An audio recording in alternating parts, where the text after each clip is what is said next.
एक दिन बीरबल अपने एक मित्र के साथ यात्रा के लिए निकले। दोनों बहुत दिन बाद मिले थे, इसलिए बातचीत करते हुए न समय का पता चला, न ही दूरी का। चलते चलते दोनों बहुत दूर निकल आए। उनका मार्ग एक नदी से होकर गुजरता था। नदी पार करने का एक ही माध्यम था, उस पर बना एक पुराना पुल। पुल बहुत संकरा था। एक बार केवल एक ही व्यक्ति द्वारा उसे पार किया जा सकता था। फूलों के दिन थे, तो पुल पर काई जमी हुई थी, इसलिए उसे संभलकर पार करने की आवश्यकता थी। पहले बीरबल पुल पार करने के लिए धीरे धीरे सलामत नदी को पार करने के लिए गया। अब मित्र की बारी थी।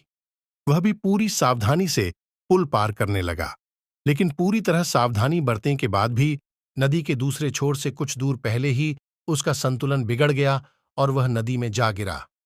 मित्र को नदी में गिरता देख बीरबल फुर्ती से अपना हाथ बढ़ाकर बोला, मित्र, जल्दी से मेरा हाथ पकड़ लो, मैं तुम्हें बाहर खींच लूंगा। मित्र ने बीरबल का हाथ पकड़ लिया और बीरबल उसे पकड़कर पूरे जोर से अपनी ओर खींचने लगा। बीरबल मित्र का हाथ पकड़कर खींच ही रहा था कि मित्र बोला, मेरे प्राण बचाने के लिए धन्यवाद बीरबल। मैं वादा करता हूं कि इसके फलस्वरूप मैं तुम्हें एक बड़ी धनराशि पुरस्कार के रूप में प्रदान करूंगा। मित्र का इतना कहना था कि बीरबल ने कहा, धन्यवाद, और दोस्त का हाथ छोड़ दिया। दोस्त फिर से पानी में गिर गया, लेकिन वह तब तक लगभग किनारे तक पहुंच चुका था। कठिन संघर्ष कर वह नदी के बाहर आ गया। बाहर आते ही उसने बीरबल से पूछा, क्यों? मेरे साथ ऐसा क्यों किया?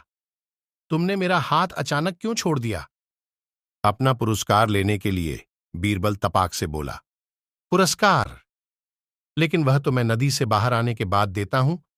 तुम्हें मेरे सुरक्षित बाहर आने की प्रतीक्षा करनी चाहिए।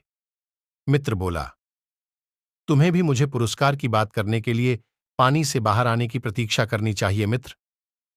बीरबल ने शांत भाव से उत्तर दिया। बीरबल ने कहा कि हमें कभी भी एक दूसरे की सहायता पुरस्कार के लिए नहीं करनी चाहिए। बीरबल की बात समझकर उसके मित्र ने उसे क्षमा कर दी और उसका धन्यवाद भी किया। सीख, मित्रता धन से भारी है, उसे धन के पैमाने में कोई तौलना नहीं चाहिए।